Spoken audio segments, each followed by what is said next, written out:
Hello everyone, welcome back to the Curios cast. This is episode 5 of season 2. Yeah. As always, I'm George, and I'm joined by Tom and Rob, as you may have heard in the background. Yo. What's up?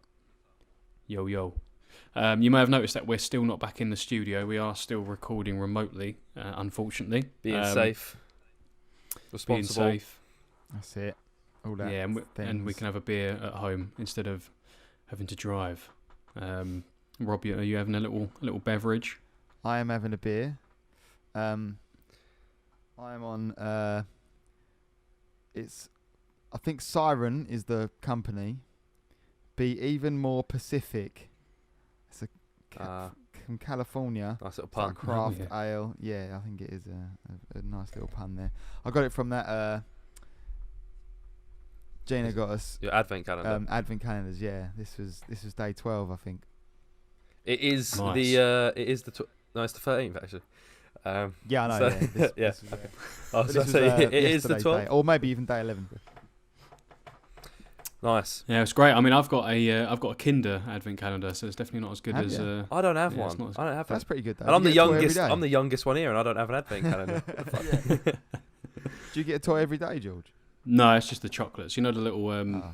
yeah, the little. Fuck that then. boys. That's the worst bit. That's all right, but at least there's there's no risk of choking on small parts. Yeah, So that's fine. bullshit. hmm Not like back in my day. Choke as much as you wanted. Do you remember those? They were like little jelly pots with a bit of fruit in. There was like rumours of those getting banned because some kid choked on it, but I don't know if that was true or not. That might be just like an urban legend. There's always Just one. bung the whole thing in his mouth, like. Yeah, like gobbled it down and then choked on a bit of pineapple or something. Yeah, some idiot probably did that. Yeah. Anyway, well, welcome back to episode 5. Now you've said it. Welcome back to episode 5. Oh yeah, welcome back to Curios Cast, episode 5. So this episode is looking at weird history. Yeah. So this is one of our new format episodes where we look at a specific topic or a specific thing. This is Tom's idea, so if this one's really rubbish, you can blame Tom. Blame us. Yeah, it's perfect. No, it's gonna be Before great. we one head yet, into I'll the well, I've also heard rumours that I haven't got anything good. So we'll see which one comes first. Comes first? Whatever. Anyway, It's a great start today, isn't it? You're fucked. I'll tell you what, I'm I'm all not- over the place. I can't- You are broken. I know I can't even First your speak. computer's glitching out, and now you are error 42 in. Can I just disclaimer 42? for anyone listening? I can't wait until we're back in the studio recording because my computer can't even handle GarageBand and Safari being open at the same time. It's So glitching like a bastard, isn't it? yeah, we've already lost one episode to my computer's shitness, so we don't want to lose another. And the vibe is better, isn't it? When we are in the same room, obviously, it's a different, Yeah, it's a different Yeah. vibe. because when you fall asleep, you're falling asleep right before my eyes, Rob. You know, I love it. Yeah, I know. I do enjoy that. When we're done, I can just go straight downstairs, get a piece Yeah. of toast, maybe, and then go to bed. I'm gonna miss that element of it. Well, you could just sleep at the. I was studio, gonna say really. I might do. I might just set up the van. Done. I could have a couple of beers then, couldn't I? Bit Fuck spooky yes. though. Yeah, I can do it. I can do what I like. Before we jump into the weird history, do we have any other business? Yes, we do. So, unlike usually we do like a little fact check segment at the beginning of the episode. There's nothing to fact check from last episode. Not because we was factually correct, just because I couldn't be bothered. We're never factually correct, but I didn't bother checking anything from last episode because a lot of it wasn't that interesting to look into. But I'm working on it. There's one thing I'm working on. But yeah, so no fact checks. But we do have a follow-up from a previous episode. So those of you who have listened to our Halloween special from, what would it be now? A month and a half ago? It'd be from Halloween. Yeah, well done. Specifically, the 30th of October was when we uploaded that video. Of course, recorded a little while before that. And on our Halloween episode, I presented to you the interview with the Frosties kid. Those of you who listen to it will remember Sven Rygrock was happy enough to sit down with me and have a chat about the myth of the Frosties kid and whether he killed himself or not. and we got a good response. People enjoyed it, and we got some nice comments on the YouTube video that was uploaded separately on the 1st of November. So left it a couple of days, and that was up. And people were commenting how wholesome the interview was, how nice of a guy Sven seems, and someone even questioned how us, a small little channel with no subscribers, managed to interview a worldwide phenomenon. I saw that today. That made me laugh. Yeah, it was good. It got a good response. I was happy with it, and someone even liked it so much that they done the same thing. So they I'd never heard of him before. Max Fosh. Essentially, he uploaded his on the 22nd of November. So a good 3 weeks or so later. Pretty apt amount of time to get in contact with Sven, interview, and edit and upload as well. Uploaded a very similar video titled "I Found the Frosties Kid." You're not bitter about it, not are you? not factually incorrect. He did find the Frosties Kid just on the Curios Cast channel. It was a very similar kind of format where he lays out what the Frosties Kid myth is for anyone who doesn't know. I think a lot of his fans are children, so he a lot of them probably didn't know the story of the Frosties Kid and the rumours of his death. To be honest, I didn't actually watch the video fully. I kind of skipped through to see what questions he was asking Sven. Of course, I didn't have to listen because I knew the answers to the questions because they were the same questions that I asked him. That's pretty much it. It's he's got a lot more viewers and a lot more subs than us, and you get to a point where you run out of ideas. So fair enough. Basically, Foshy, if you want to fight, Tom's going to fight you. Yeah. Look, it could be one of those things where sometimes you get it when you're writing a song, right? You think, man, this is amazing. I've come up with this great idea, and then you're singing it, and you realise you've just wrote like a Beatles song. So Does it ever happen where you're sitting there writing a song, and you're like, wow, and you're like, wow, this is great. Oh wait, yeah, this is the exact same song that came out only 2 weeks ago. Like you've also just made like, I don't know, The Weeknd's new song or whatever. I'll push forward. Yeah. So I mean, it's good that we we got some traction. We got some clout now. We're having an effect on the community here. We're we're inspiring people, not just the people that watched the interview and felt touched by Sven's words, but we're also inspiring other content creators to step up their game. And I think that's one of the. Sorry, Rob, go ahead. I was going to say, do you think like Sven, he probably felt, well, at least someone's actually done it when the channel has actually got some view count. Yeah, yeah. I mean, and it's not like when you look up. Yeah, we didn't even have the YouTube channel then, did we? When you look up what happened to the Frosties Kid and try and find like a YouTube video telling you what happened to the Frosties Kid, the only two are our one and Max's one. Like 3 weeks apart in uploads. There's no other one. No one else has gone and done an interview with Sven until we were the first. Yeah, that's what I mean. So do you think he's now like, oh well, I'm glad. Maybe it was even his idea. He was like, that was a good idea. I wish someone with some actual subs did it. And he probably messaged the guy and said, hey mate, just do this exact same thing. There's a good chance of that, yeah. Because I didn't when I reached out to Sven, I didn't say, hey, we're this cool podcast with about 100 listeners. That wasn't the way it went. It's just, you'd be lying. You would have been lying on that. You would have been lying. Yeah, I don't want to exaggerate. Didn't you say that Sven shared it on his Instagram as well or something? Yeah, I mean, to be fair, he did share it on his Instagram. You were quite bitter about that, weren't you? That's how you sort of sobbing. Well, no, he did share it on his Instagram, and that's how I saw that this guy had also uploaded another interview. That's like seeing your ex with a new partner. Because I followed Sven on Instagram like when I was trying to get in contact with him. So I saw on his story, it was like, interview with a Frosties kid. I was like, is he sharing the Curios cast video? Like, and then it wasn't. It was someone else's very similar video. And to be fair, like thinking back on it, I didn't tag Sven in any Instagram stories for Great him move. to share. Yeah. Great move there. So yeah, so he wasn't going to share it anyway. And I'll what, let him off then. what else is annoying Yeah. is like, I think Good marketing team. I can't remember if it was one of you guys or someone else who said like, oh, you should reach out to like Lad Bible or something. That is something that they'd share on Instagram. Like, this guy interviewed the Frosties kid, and I thought, yeah, maybe I will like send him a Facebook message or email him or whatever you got to do.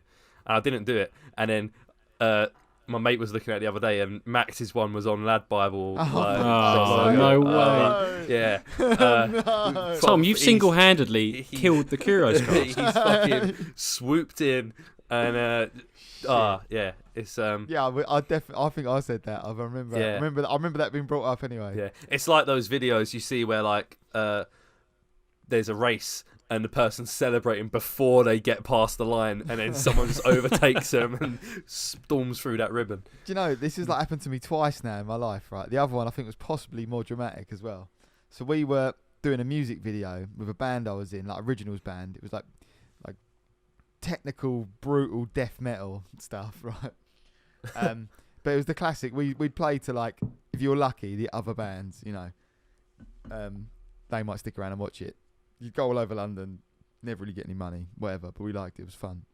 But we once decided to make a music video, right? And we got some mates to film it, and we got allowed in like local theatre, but like because our friend's dad like sort of was a manager there, so he let us like film in the theatre and in the library, like down in like Gray's Library, George, if you know that.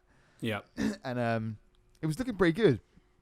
And we had this scene where we're gonna have like on the stage we had like a sort of indoor kind of like living room type setup, like an old lamp and like a sofa, like these old sofas and like a piano.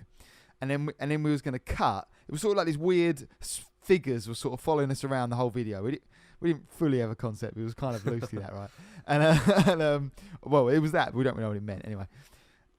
And then it was going to cut at one point to that exact same living room scene outside in a field. Like I can't remember why. We just thought it looked cool. And then we wanted these creature things that had been following us. There was two of them, like these basically our big mate dudes in this stupid mask. They were going to come running at us at this final like part of the song where it's all like this intense sort of breakdown, and we want it to be in slow motion, them smashing up this piano, like running at us and sort of fighting us, but really we're just sort of ignoring them kind of around them while they're just smashing the fuck out of this like piano and all the stuff around us. And I thought obviously that looked great in a really good slow motion like camera, etc. So just on the offshoot, we were looking at like Phantoms and like how much they're like shit up slow mo cameras, really expensive to rent, but we thought maybe we'll rent one for a day or this. I just messaged the slow mo guys on Facebook. I thought fuck it, and it was. Do you know the slow mo guys? Yeah. In that channel, you must have. Yeah. So it was. This was years ago now. This was like 2008 maybe. Yeah. Oh, well, I've been uni. Maybe I'd been uni and back. Maybe like 2000 and. The exact year is very important, Rob. Come on. Yeah, sorry. It's not that long yet. But it was long enough ago that the slow-mo guys weren't massive. They were like fairly big, but they weren't like massive. Like, and I just thought, fuck it. I'll move a message and just say, on the off chance, do you fancy doing this music video? Didn't really expect to get anything back. Never heard nothing. Never thought about it. Until maybe about like 7-8 years later, someone told me about on Facebook where there's this other inbox. And if you press this other inbox and you see the fucking replies, and he'd replied and said, that sounds fun. I like the idea of smashing up a piano. You up for it, kind of thing. Yeah, I'm up for it, like, that's rubbish. That hidden Facebook thing's caught me out a couple of times as well. Screwed me. Imagine that. Imagine if it like that would have definitely like at least by now got a couple of million views probably. Yeah. Just for the pure traction. But you wouldn't be on the Curios cast right now, would you? You'd be on some big hotshot podcast over in California. I might have played one slightly good gig out of it, and that might have been. Well, we are. There are some upsides to having your content stolen. We've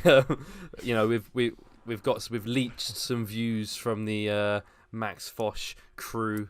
Some people have obviously found us through suggested videos, and very grateful for all of them. A couple new subscribers, like 10 or so, which is like, that's sort of a 30% increase. Yeah. So yeah, thanks, Max. Yeah, thanks, Max. You mother trucker. We're gonna get you. We're gonna steal one of your videos. Don't know which one though. I don't watch him. I'll get Tom to look at them. We'll figure something out. Oh, I don't wanna. Nah, big up Max. Yeah, big up, Max. Let's get into Excuse our me? content. That was the worst beef in the world. It's picking him up at the end. What are you... Yeah, Anyway, it's all like it's all banterous No. beef. this is not. This is It's all serious. lo- This it's is all our love and livelihood. war, innit? This is It's our all over livelihoods. Oh no, I've left WhatsApp open. Do you know what? All this has It's been all for George's nothing. great Because, fucking quality. Yeah. or anyway, I don't think there's any better way to segue straight into weird history, because that way we can leave it all in the Yeah. past. So Yeah. Oh, Very nice. yeah. apart from Who this wants to go history we're going to first bring then? up now, but I don't mind. I mean, like I say, mine aren't very good. So I don't mind going first and getting them out of the way, because I You're really normally go selling last. It. This is a gun and George, if you want. To be honest with you, I've only really got one and a bit. I thought we'd just talk about one because I found it too hard to find a succinct kind of story about it. But I got a feeling you're going to have a lot to say about it as well, George, at least. Cool. So, Nice. yeah, you go first, I think. Yeah, and let's then, go. I'll go first. I mean, I've got a couple. I've gone more for like events, weird historical events, rather than like a story or stuff like that. So Cool. mine might be a bit different. I'm not going to bring up. Also, I was going to mention what we spoke about on a failed episode a little while ago, but that's going to come back. So we won't talk about that just yet. But listeners, there is another historical event that we previously discussed in a lost episode, but we will be releasing that at some point. So stay tuned. So anyway, my first thing is the Dancing Plague of 1518. Have either of you heard of the Dancing yeah, Plague? I've very much I heard have about heard it. of Fuck this. now. Yeah. That was me one.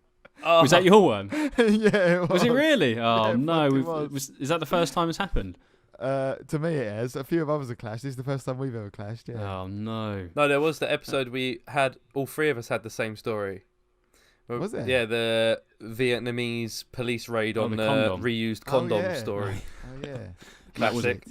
It's a classic, though, isn't it? Well, at least it's been Oh, a short no. episode today. Anyway. Yeah. Go on. This might be a quickfire episode then. Yeah, yeah. Um, This one is a good one though, isn't it, George? It's interesting. It is interesting. Yeah, it's something that I read about again. A similar thing that I read about when I was younger in a book, and it's always been something that I was like, is that true? Like, did that actually happen, or is Yeah. it just like part myth or whatever? But it seems to be pretty well documented. Yeah, I had it in my head from Um, years ago, and then a podcaster I listened to, Blind Boy. It's amazing, by the way. He spoke about it recently, and I was thinking about this. I thought, oh yeah, no, I looked it up again.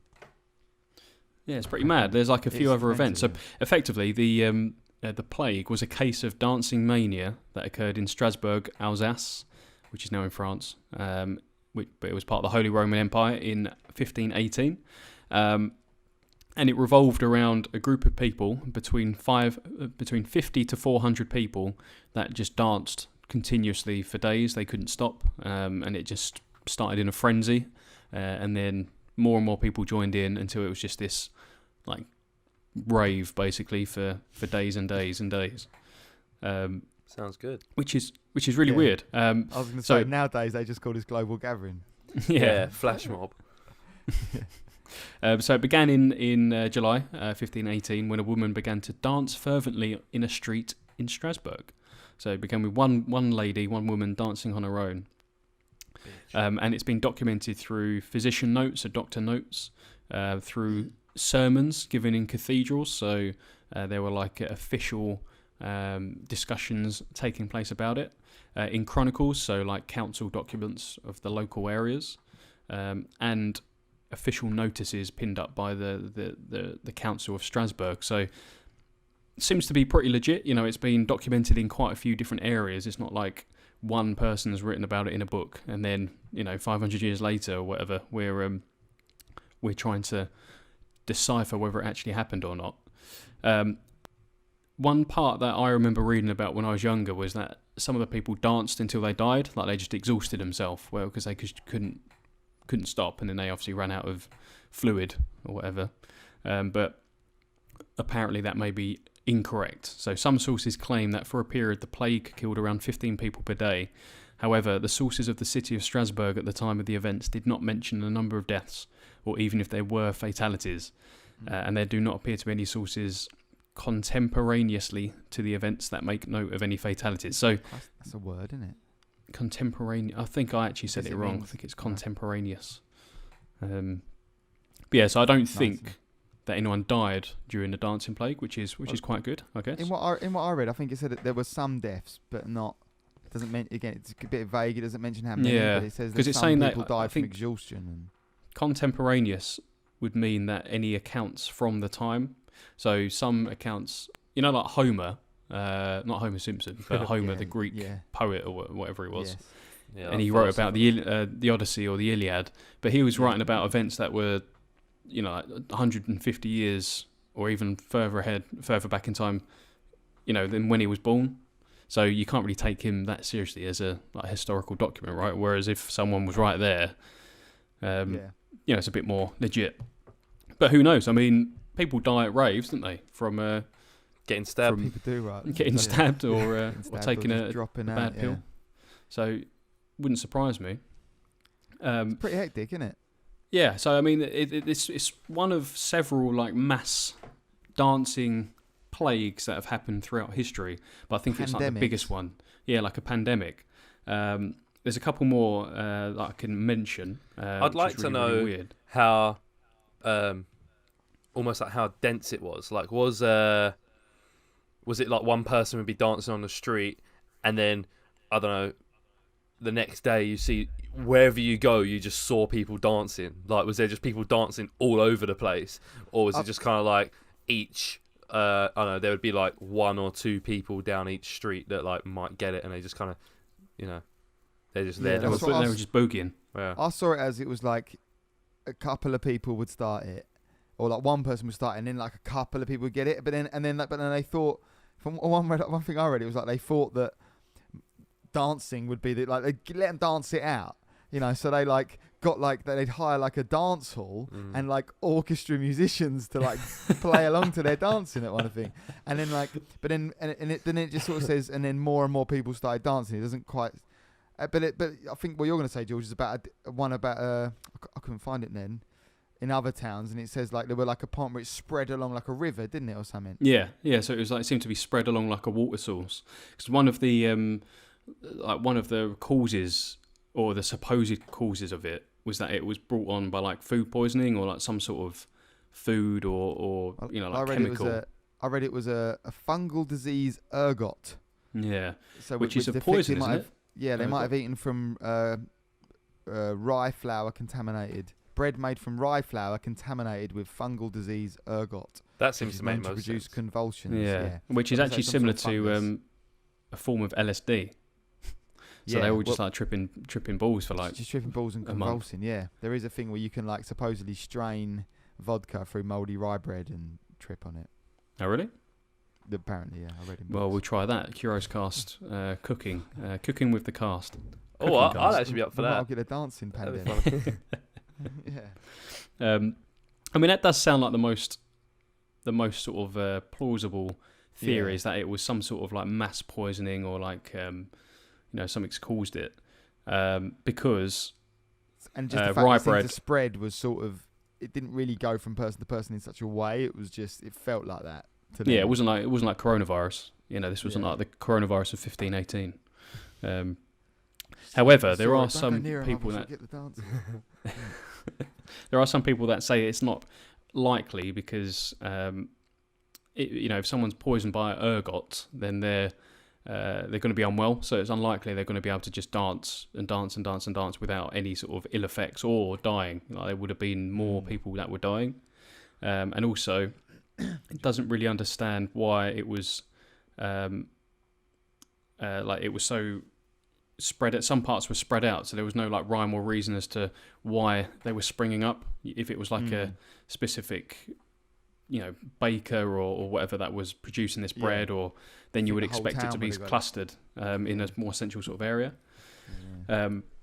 But it's just crazy. It's It just is really, really madness. weird. I would have loved to have seen it, but also it could be psychosis. So it could be like a mass sort of hysteria event. You sometimes see it even now. Like there's mass hysteria where people sort of get caught up in a moment if it hasn't actually, nothing's actually happened, but Yes. to them they believe that they've seen something or Exactly. something's happened.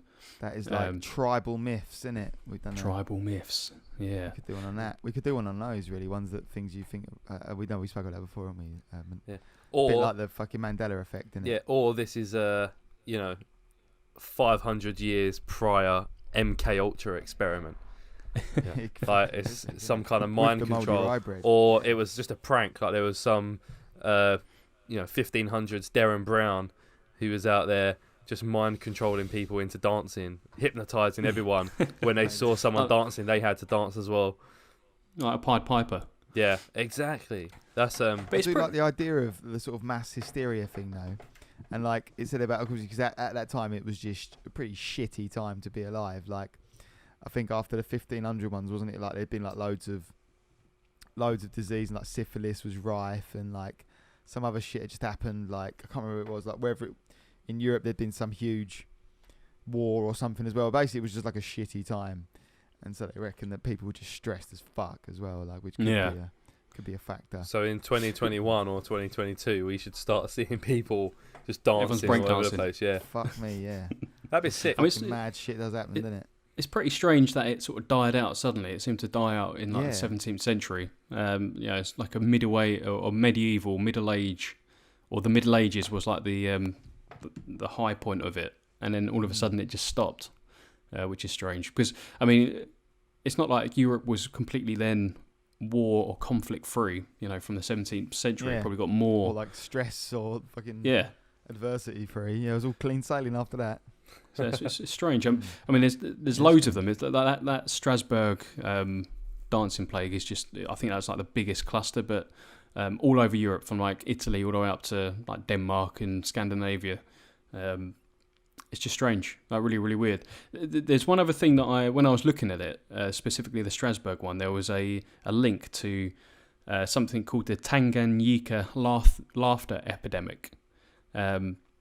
Which happened in 1962, and it was an outbreak of mass hysteria, which happened on the western coast of Lake Victoria in Tanganyika. I think it's Tanganyika or Tanganyika, Tanzania. So it's now Tanzania, and it was at a school, like a boarding school for girls, and 95 of the 159 pupils just started laughing, and they couldn't stop. Some of them had symptoms of just constant laughter from a few hours up to 16 days, which is just weird.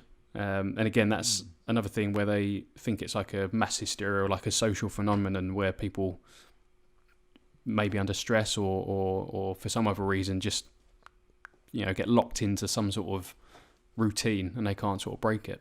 But it's just weird, like crazy. It's mad, bizarre, isn't it? The human mind is odd. Yeah. Yeah, I you love don't hear things like that anymore. Like, could you imagine now?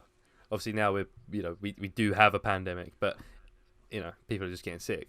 But if there was a pandemic for just dancing or laughing now, what would the reaction be? Like, because obviously it would probably, I don't know, if it was I guess it wasn't viral, maybe. Dunno. Yeah, You could I argue- don't know. Would you have to maybe quarantine? they're- You start dancing, it's like, all right, you have to quarantine 14 days. I don't know, yeah. You can imagine, maybe you could argue that there are things like that these days. Like, Oh, but it's all Well, online. I've just found Yeah. I know we shouldn't be doing this because it's against the Curios Cast fundamentals. But I've looked up a list of mass hysteria, and I mean there's loads from back in the day, but loads and loads and loads. But then there are some more recent ones. I mean they're not quite the same, but there's one recurrent epidemic of mass hysteria between 2016 and 2018 in Nepal. And that was like crying and shouting episodes, which affected children of the same school. madness. There's others where people on flights have all started reporting the same symptoms. but they've actually not got any symptoms, but they all think they've got like a cold or they've got a flu or something. I watched like a sort of, that's just giving me a flashback. I watched like a documentary about it or something, where all these people, did a similar thing. Like someone got like really sick and like threw up and like maybe even someone like died on a flight, and then all these other people said they were getting ill and they got really ill, and it sort of just like turned out no one had anything. It's just all in the mind. All in the mind, and a lot of them got like really quite ill from it. Like maybe the one guy was actually ill or something, and that caused them all to. Well, I think it's weird. There's one here Maybe from from Brunei, which is again at a school, like a private school, and it was one girl she was like fainting and screaming and stuff, and people thought that she was possessed by a jinn, which is a type of spirit or a ghost or whatever. And then other kids started doing it and saying that they were being possessed by this spirit. But again, that could be like a lot of people say they've been possessed or you have to have an exorcism. It's not actually, it's just mental illness, or it's just suggestion, like the priest or whoever is suggesting to them that this is the cause of your sickness or your illness, and then people in their own mind they make it all up. Especially when it's kids. That suggests that that's that. They're just buying into this event. Kids just want to be excited, right? They want to be scared a little bit. So maybe that's all part of it. But yeah, so it is still happening. Obviously not dancing plagues, but there's still things going on. Yeah. But yeah, so that is the dancing plague. I know it's not in the same sort of vein as what we'd normally talk about. There's no Bigfoot. There's no knobs. There's no cum. No, it's good but I've always found it quite interesting because it's like a nice, harmless mystery. No one, I think some people did die, maybe. But nah. Who dies from dancing? Rubbish. Like 3 days on end, just convulsing. They say dancing. I wonder what it really looked like. But I was wondering as well if it was anything to do with. This is probably not that funny, nor maybe not that interesting to you two, or perhaps anyone that's listening. But I find it quite interesting. There's a piece of music by Stravinsky called "The Rite of Spring," which when it was first aired, supposedly caused riots, but there may be something lost in the translation there, like a riot.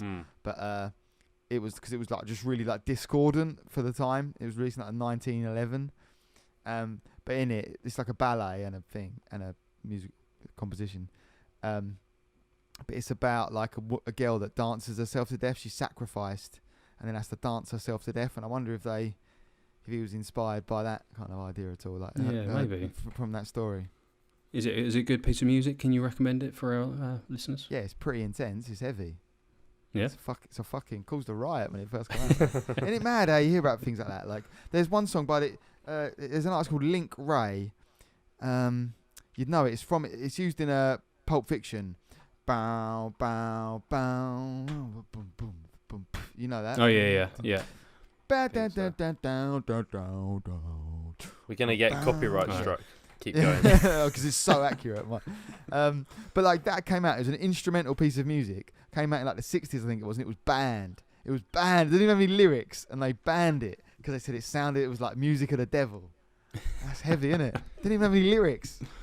I love it. It just sounds like music of the devil. I hope that happens to our podcast.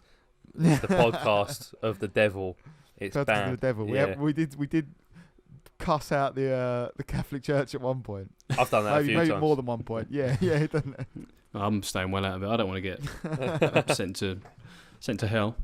I've just on the subject before we move on the subject of the crazy dancing. I've just seen one thing. One theory was that it's an actual sickness called Sydenham's chorea, which is referred to as St. Vitus's dance. It's a disorder where people St. Vitus's dance. Yeah, they make like jerking movements, so they can't stop moving their arms and their feet, and like almost like a twitch or a contortion. Yeah. Some people think that it was that, and then through suggestion, other people around them began to think or exhibit the same symptoms as maybe someone who generally did have this disorder, and then it just spread through, again, suggestion, and then all of a sudden everyone was almost dancing but thinking that they were sort of convulsing and they had this sickness. There is stuff I was trying to think of stuff like that where people like we sort of alluded to it maybe on like alien abductions where like it's hard to tell the people that just want to say they had one. Yeah. Yeah. Yeah. Yeah. Like, where were you during the great dance of 1518? Were you Yeah, at home yeah, or were they're you like, enjoying yeah, yourself down the park? I was down at the Guildhall convulsing with everyone else, mate. Where do you think I was? Oi, oi. Yeah, so that was my my probably a little bit underwhelming dancing plague of 1518. Apologies, Rob. I didn't. If I'd have known that you had it, I wouldn't have stolen it from you. That's all right. It was more whelming than me not having any really now. So That is true. it was That is true. suitably whelming. Yeah, So no, that's a I've good only got one. one. I've got two others, but maybe we'll only choose one. So I'll let you choose have the between the word? two, right? You know, you can have overwhelming and underwhelming. Can you have just Yeah. is whelming on its own a word? Yeah, Unwhelmed. I actually used the word whelmed the other day. It was like my girlfriend said something about. Oh no, she was like, she's getting excited about whatever she's bought me for Christmas. She's like, I think you'll love it, and she keeps telling me every day how much I'm gonna love my Christmas present, and she's built it up to be quite incredible now. And she's like, oh, I feel like you're just gonna open it and be like really underwhelmed. And I was like, no, I'm sure I'll be whelmed. And then we looked it up, and it is just to be like Nonplussed. just like I guess Neither like here nor there. yeah, I guess so. Yeah, like Whelmed.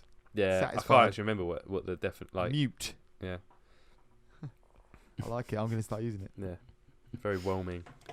I think this Whelmed. whole conversation, this whole segment of the podcast was probably whelming. That could be our new slogan, logo or slogan. One of it, I Yeah. don't know. Fucking hell. Whelmed, the most whelming the Curios podcast cast. available. Oh Yeah, can we god! actually put that Yeah. as like the caption as the caption for this episode? It I'll is put it. like as if it's like a quote from someone like Joe Rogan. It is whelming. Whelming. Prepare to be whelmed. Prepare to be whelmed. Max Fosh. Curios No, cast fuck are him. whelming. Not that Oh prick. god!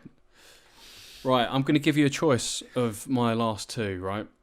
Right. So on one side in the blue corner we have the Oak Island Mystery. Mm. In the red corner we have Wojciech, the Polish fighting bear. Ooh. I think I want the first one because I think I did read about the Polish fighting bear as well.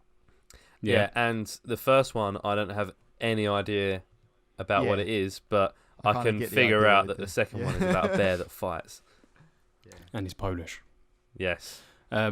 So we'll deep dive into the Oak Island Mystery. Definitely look up Wojciech the Fighting Bear. He's very interesting though. I recommend anyone to Probably read quite it. depressing as well, isn't it? It's not as depressing as you think. He's not fighting for the sake like he's not in like a cage and being made to fight or anything like that. It's nothing like that. So if you're worried about that, He wanted to fight him, yeah. he actually was a corporal in the Polish army. But I'll let you find that out for yourself. Yeah. Anyway, so the Oak Island Mystery refers to a series of buried treasure and unexplained objects found on or near Oak Island in Nova Scotia, so up in Canada. Since the 19th century, a number of attempts have been made to locate rumoured treasure and artefacts. So some of the theories range from pirate treasure to Shakespearean manuscripts.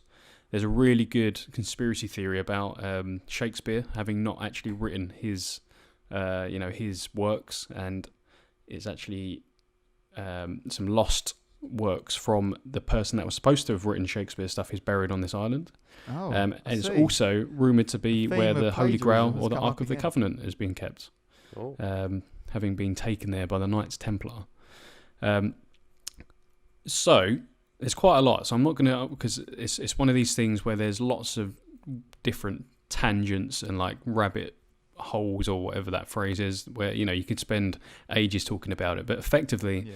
this island up in Canada, for years, strange artifacts had been found. They kept digging up, like coins. It looked like there was a hoard of gold stored there that ranged across centuries. It wasn't just like one series of coins. It was from different time periods and things like this.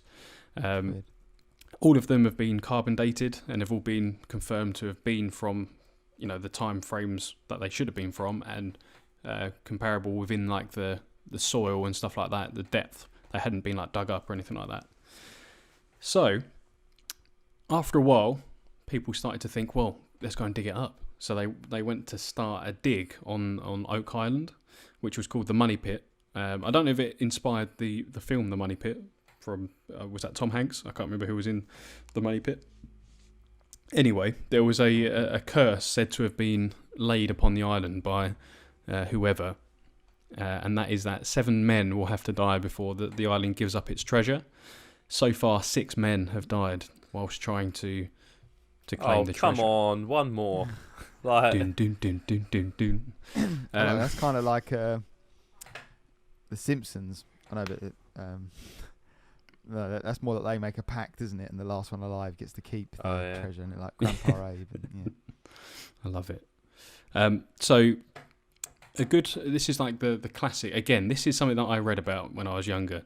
This is like the classic Oak Island story. So this is about a settler on the island called Daniel McGuinness, and this is from the late 1800s. So he'd heard rumours that the pirate Captain Kidd, I don't know if you know who Captain Kidd was, but he was like quite a famous pirate back in the day, and his treasure has never been found. So a lot of pirates would hoard some of their booty or their swag in an undisclosed location, so when they could retire, they'd sort of disappear and then go and claim their gold and then go off and live a life. Most pirates' treasure was always found. They either died before they could store their treasure somewhere, or it was just found. But Captain Kidd left clues to where his treasure was, but it's never been discovered. Some of the clues pointed towards Oak Island up in Nova Scotia. So there was a rumour that Captain Kidd's treasure, which was worth £2 million equivalent back then, so it was probably worth a lot more now, was buried on the island. So this Daniel McGuinness started searching on the island, and he found a depression which looked like it was man-made, and he started to dig up on the area. When he got down to 2 feet below the surface, he found a layer of flagstones, so like floor stones, it's in like an old patio, like sort of stones. Like, so like big old patio boys.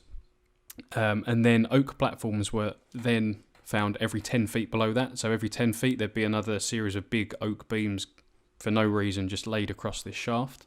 Yeah. So he was just digging down, and he could see that it had been dug out. It was man-made.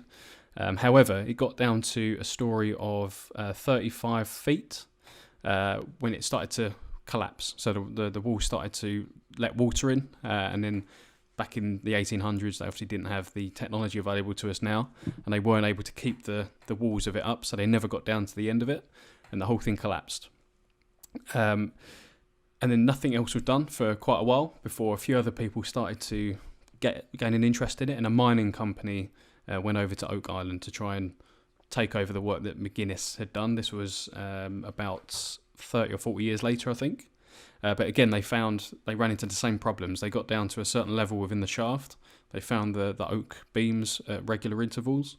But as soon as they got past 30 feet, everything just started flooding. And no matter how much they pumped out, how much water they pumped out, they were just never able to get past the 30 meter level, or the 30 foot level, sorry. And it's just carried on ever since. So people have gone over to the island, tried to get their excavations going, and they always hit the same sort of snag. And again, people have died whilst trying to get the treasure off. Carried on all the way through the early the 1920s, 1930s, the 50s and 60s. I think the 60s was when it started to kick off. They obviously started to use bigger machinery and things like that. But again, they couldn't stop the flooding in the pit. And as sorry, I've got to go back a bit. So there was actually a stone found in the first excavation. So they found a stone right down at the end, about 30 meters in. So when they've got to the bottom where it started to flood, with just random letters and figures and characters just scrawled onto this stone. So it obviously been placed there. So it proved to them that someone else has been down here. It's not like a complete coincidence that all these beams have fallen into place and it's just like a flood or quicksand has dragged all these things down. This stone has been placed at the bottom of this pit at the 30-meter level, but then they can't go any further. And I've always loved this story because it's like a good explorer treasure hunt sort of story. Like who knows what's at the bottom of the pit, and you can't prove whether there's not anything down there, and you can't prove whether there is anything down there. But some of the sort of theories about it is really, really good. So rather than talk about the digging up, which isn't that interesting really, it's just the same story over and over again. A couple of the theories are quite good. So one of them is that Marie Antoinette's jewels have been hidden on the island. Mm-hmm. So Marie Antoinette's jewels disappeared following the French Revolution back in 1788, I think it was, or 1789. There's only a few of her things that are have been discovered. So Oak Island was owned by the French, and there's theories that the jewels were smuggled out of France and hidden on the island. Again, it's a bit of a weird place to hide some jewels. Maybe I'd just keep them in a cupboard or something, but I don't know. Yeah, you don't The know. other one, I don't know anything. The other one was the Shakespeare thing that I mentioned. So this was a theory that Francis Bacon was actually the author of William Shakespeare's works. And that's documents proving that Bacon was actually William Shakespeare's or the writer of William Shakespeare's works is hidden on the island. Again, seems like a bit of a weird place to me to hide some bits of paper. Some people say that Shakespeare was like a pseudonym. Yeah, it's one of those, and there's also and others that sort of indicate that he was like a nasty piece of work that stole other people's. A bit like Max Fosh, actually. I did make that joke when you first mentioned it a minute ago, and I sort of did a classic Zoom web chat type thing where I spoke over you as you said it, but never mind. What I don't know. I don't know what you're talking about. What are you saying? When you first mentioned this about it being about Shakespeare's things at the start of you talking about all this, I said, "Oh, it's a bit of a theme of plagiarism." This episode. Okay. Apologies. Yeah, I didn't. Nice didn't hear one. Yeah, I'll have the credit now. Yeah. And this one's for you, Tom. So, but ironically, thinking about it, you then plagiarised me saying that. It's like inception of plagiarism. I can't handle this episode anymore. I can't do it. Tom, this one's for you. Yeah. The biggest sort of theory is links to the Masons. Oh, hey. I know you like a good Mason. So what have those lads done then? So, Masonic markings have been found on Oak Island, and the shaft has mysterious contents that seem to replicate aspects of a Masonic initiation rite involving a hidden vault with a sacred treasure. So there you go. Maybe this is all linked to that airport. I can't remember what it's called. Denver Airport, yeah. Denver Airport. That's it. The Illuminati. There you go. I like the pirate theory, but I did read a thing myself that a while back, just in general about pirates, where it was like it's unlikely, like you said, like a lot of them, like why would you bury your treasure? Like a lot of them never really bothered doing that, and also a lot of the treasure, really, a lot of what they stole was like spices and stuff. Yeah. So obviously it weren't worth keeping. The sort of whole pirates stealing all this gold and stuff was a bit of a romanticism of. Yeah, I think that Captain books. Kidd was quite famous for having stolen actual stuff rather than a particular. Yeah, rather than thing like he did. spices. He actually stole jewelry and he stole bullion and cool. all that sort of stuff. It does sound like a better story, anyway. Yeah, so I think that's probably one of the only reasons why he's like linked to it. But I've always found it quite interesting. It's probably just nothing. It's probably just like some sort of old structure that was made for fishing or something like that, and then over time it's just collapsed in, and then it looks a little bit weird. I'll find out. But the fact that people have been trying to dig it up for like 150 years is. It is weird. Yeah, you'd have thought we'd been able to do it by now. Yeah, it's just mad. I We think it's managed to just dig because like it's so under difficult. the channel. We've made a channel tunnel. We Yeah. can't Just Get one blow of it those the fuck up. Big borers, yeah, just get one of those big things out. send old Um, fucking Elon down there with his thing where he was going to rescue the Chilean miners, wasn't he? He called that. Swore at that Elon guy, didn't he? Musk, What was yeah. that? They called him a What was that nonce, one? Called didn't him a pedo, Yeah, yeah. he called him a pedo guy. I said, that was a strange episode, all that, wasn't it? What went on with him there? Nothing much. What's he- Fucking Elon. Yeah. Tesla's Very odd. share price was too high, so he thought we'd bring it down a bit. Yeah, go on. Yeah, that's what it is. Wanker. But yeah, so I like that's the Oak Island mystery. Again, not overly interesting, but a good little read. There's some good books about it, and there's a couple of good I liked videos it. on YouTube Yeah. where it goes into a bit more detail about some of the things that have been found, because they have found like artifacts and stuff. It seems like maybe it's just like a rubbish dump that's been used just to chuck shit in. But Oh. um, I'm Yeah, I going. love it. I'll go find out. yeah, Just reminded Follow me, up for next episode. there's something we. I'll text you about it in a minute, actually, because it's not that interesting content to talk about. Okay. It's about the mystery episode that never happened, so I don't want All right. oh no. Sweet. to. On the subject of pirates, it's a weird thing to say, isn't it? On the subject of pirates, do you know that, like, Blackbeard, when he got killed, he and I've I've actually just said something that I watched in a video that wasn't actually true. It was just a like a fictional thing. This has been the worst recording. You are glitching out. How much sleep you had? I don't know. I don't know what's going on. Go on. You had a It's not even that fucking- interesting. I've You had a confused funny myself cigarette or because something. I read that Blackbeard because there was like rumours that he's when they killed Blackbeard, his body swam around this boat 3 times. Like, they decapitated him, but he just like swam around, which is weird. Obviously not true. But so Yeah. there's all these rumours about him being a devil, like a demon. And when he was alive, Yeah. he used to light fuses, like from an old gun or like an old grenade back in the 1600 or whatever, and he put a load of lit fuses in Yeah, his I read beard, about so his this. like beard was all like flaming and shit, and he had like smoke all around him. It's just Yeah. mental, isn't it? Hardcore. That's cool. Yeah, he did it when he went into battle, wouldn't he? Like, Yeah, if he'd go into a battle, he'd light his beard on fire. That's pretty fucking gnarly, isn't it? Yeah, that's the kind And of I think pirate he I'd want to got- be if I was a pirate. and he got shot like 6 or 7 times and still was just having it. Just an Just absolute RHB, wasn't he?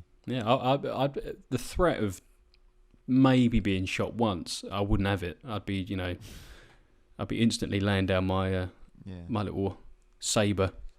Well, that's why you Not wouldn't even make it on the Wouldn't be a pirate. seven seas, No, George. I get seasick as well. So Do you actually? horrid.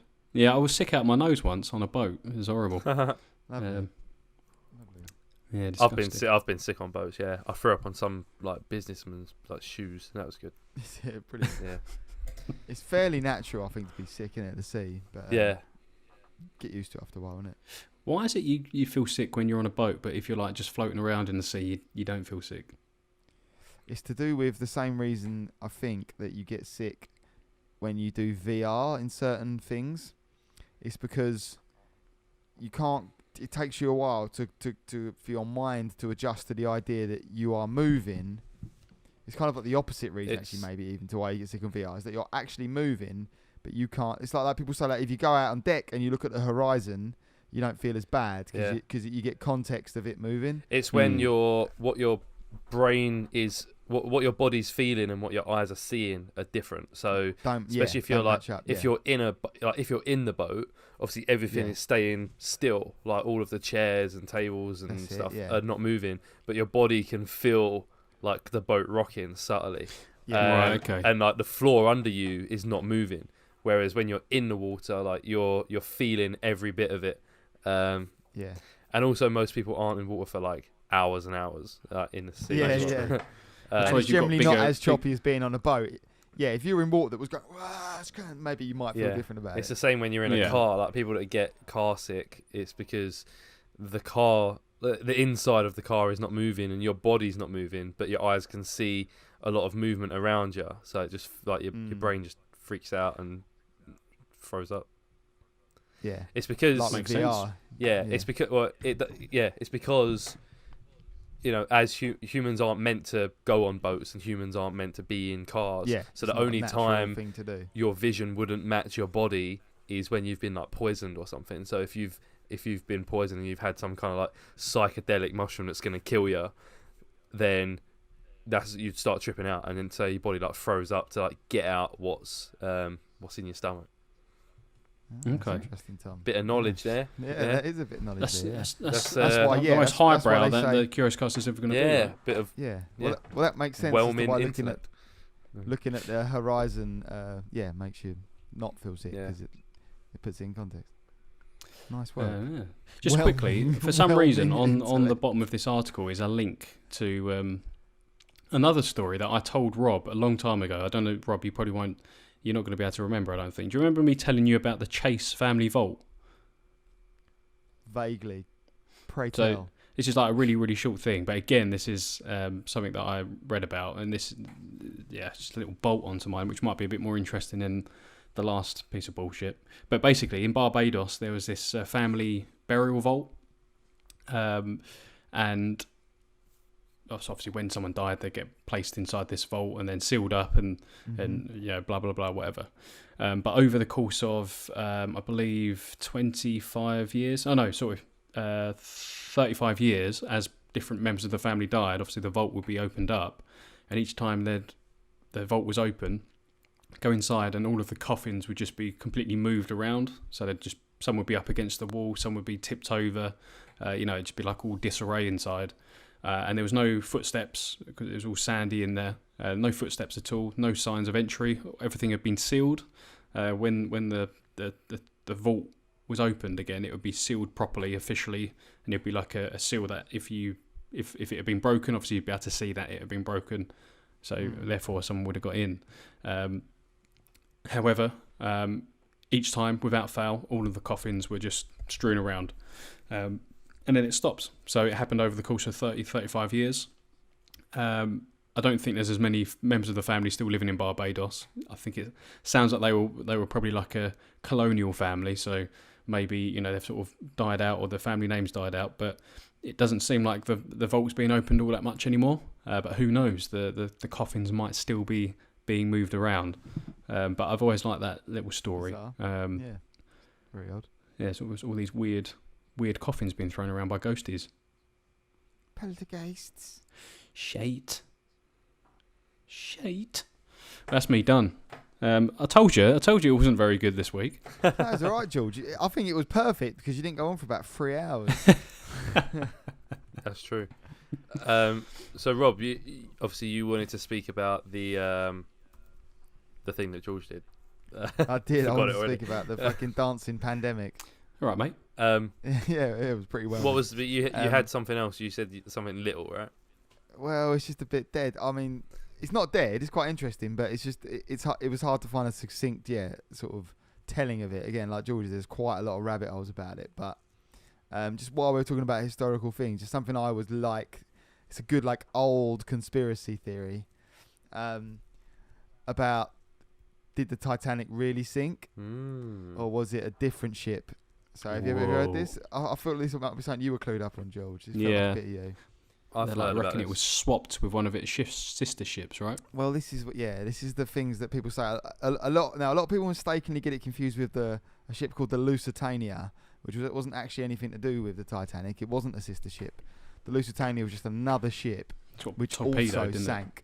Yeah, that got torpedoed. It was a few years. It was after, wasn't it? It was after the Titanic. Yeah, I think it was in the First World War or Second World War. Something. Yeah, the Titanic. So the Titanic was 1912, and I think the Lusitania was, it must have been during the first. I think it was the First World War.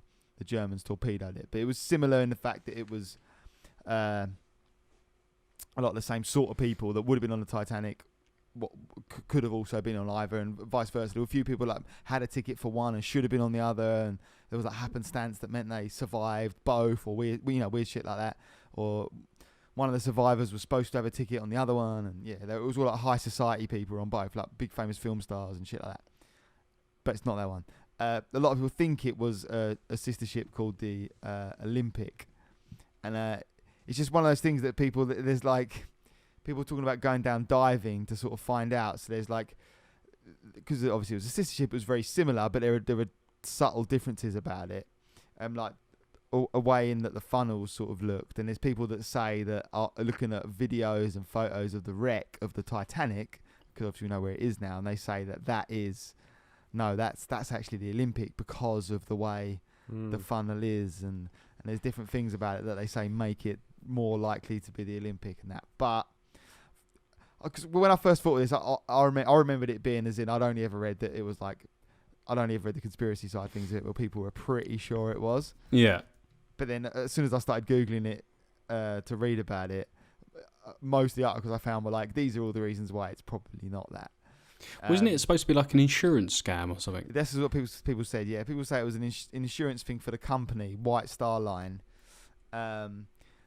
because they found like... it's basically, there was like an incident that the Titanic had, and that they would have said it would have been out of repair when it was supposed to take its first proper like trip, which was the trip that it did. So then they were like, they couldn't afford to do it. Oh no, that was it. Sorry, it was the Olympic had this incident, and they couldn't afford to then do the Titanic build and repair the Olympic, so they just switched them in order to then crash the Olympic and say it was the Titanic, or vice versa, and then because it was already fucked. That's what people say. So yeah, I love it. I also love the rumor that there was a mummy on board the Titanic. There was like a cursed mummy from Egypt that was being shipped over to one of the New York, like the Museums. Natural History Museum, whatever. Yeah. And apparently this mummy, and I can't quite remember the story, but there was a backstory to the mummy, like its previous owners, had died in a car crash, and there was all these like. Like Tutankhamun, what's his name, died, and then the financier died, and all these other people died that, about the opening of the tomb. Similar to that. And apparently this mummy's curse meant the Titanic sank, which is always, it's a good little creepy mummy story. Yeah. Was there a mummy on it? Is there any truth to that? I don't think so. I'm not too sure. I've never been able to... Probably not. Probably not. Can you imagine why? That's a good spoof horror movie moving it plot, to a museum, isn't it? A mummy on the Titanic. Yeah. The unlucky mummy. Here we go. The unlucky mummy. The unlucky mummy is an ancient Egyptian artifact hysteria, in the collection of the British Museum in London. The identity of the original owner is unknown. It was acquired by the British Museum in 1889. The unlucky mummy in full. So the mummy board has acquired a reputation for bringing misfortune, and a vast web of mythology has developed around it. It's been credited with causing death, injury, and large-scale disasters, such as the sinking of the Titanic in 1912, thereby earning the nickname the Unlucky Mummy. It does say here, none of these stories have any basis in fact. Brilliant. Oh well. But the Titanic thing, it's coming. Like I say, it was hard to really find an exact paper. I'll have to do way loads of study and prepare an essay myself, which is the sort of thing that I should have probably kind of done. But I didn't. The Titanic. I've read quite a bit about the Titanic when I was a kid growing up, and one of the only reasons I was fascinated by it was because it sank on my birthday. So I wasn't born in 1912, but it was the same date. And thanks for clarifying. And so much shit stuff has happened on my birthday. When I remember looking into it, and I was like, "Oh, the Titanic sank on my birthday. That's interesting." And then also the Hillsborough disaster happened on my birthday as well. More recently, the Boston bombing happened, whether that was 8 years ago or whatever. Notre Dame burnt down a few years ago on my birthday. There was some You need to stop having birthdays. I know. There was some does it mean you are the devil incarnate? There was some ferry off the coast of South Korea that capsized, and loads of fucking kids died and stuff. Tiananmen Square, those protests started on my birthday as well. There's wasn't so there a massacre? Wasn't there a massacre in Tiananmen Square? Yeah, so that's that spawned from my birthday. Savage. And then I think there's a few famous people whose deaths were on my birthday. I think Abraham Lincoln was killed on my birthday. And it's all about you, isn't it? Eh? Yeah, it was. Yeah, it's a bad day. April 15th. don't go out your house. Something bad might happen. I think it's just you. You are another bad thing Yeah. to happen to the world. You are You the being unlucky born. mummy. You're the unlucky Yeah. mummy Yeah. of the Curios cast. You're our unlucky mummy. Yeah. I think that's also title of I a think it's you porno tonight, I George. watched. I don't know. Oh God.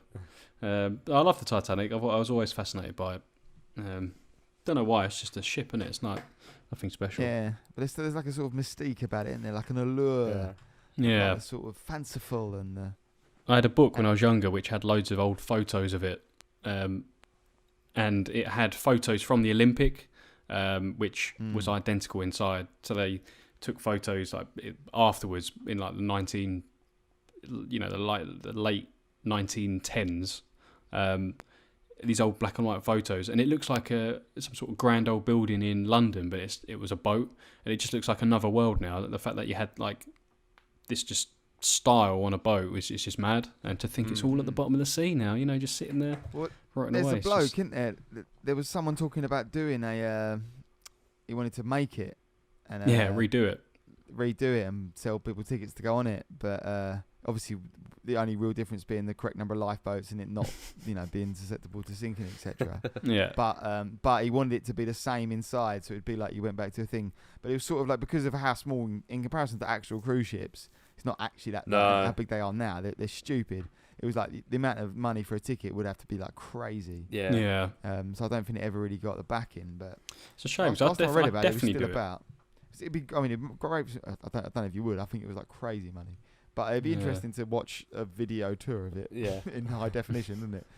Yeah, it's one of those, that everyone's had that moment, like the first time you realised how small the Titanic is compared to like boats now. I think at the time it was huge, now. right? I don't know if it was Yeah. like meant to be like the biggest of its time or whatever. Yeah, or it if was at the time. It was the biggest, wasn't it? Yeah. That and the Lusitania. Well, that's what I read. That's why they're compared, because when they were launched, they were the biggest boats of their time. Yeah. And then you see pictures of it now, and people do that little side by side where it's like in the water, and you've got the Titanic, and you've got just some standard like cruise liner, and yeah, they are literally like 50 times bigger. Like they're fucking huge. yeah, it's crazy. Yeah. They're fucking stupid, those things as well. They're monstrous. Yeah. I watched a video the other day that spoke about them, and it said about how they have something crazy. I swear it said like 500 cars uses the same amount of fuel as they use in when they move. Just when they move, it's like 500 cars moving about. It's something crazy. They are and like the same amount of CO2 and stuff goes in the environment. I think that's what they were saying. Sorry. Yeah, they're fucked. Yeah.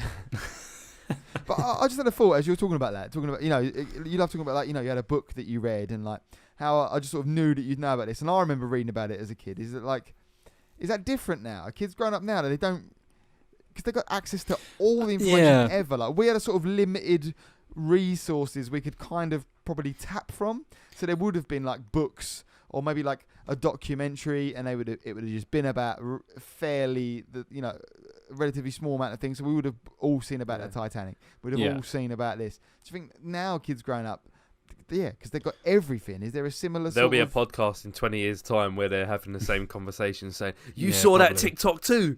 I saw that TikTok." But I think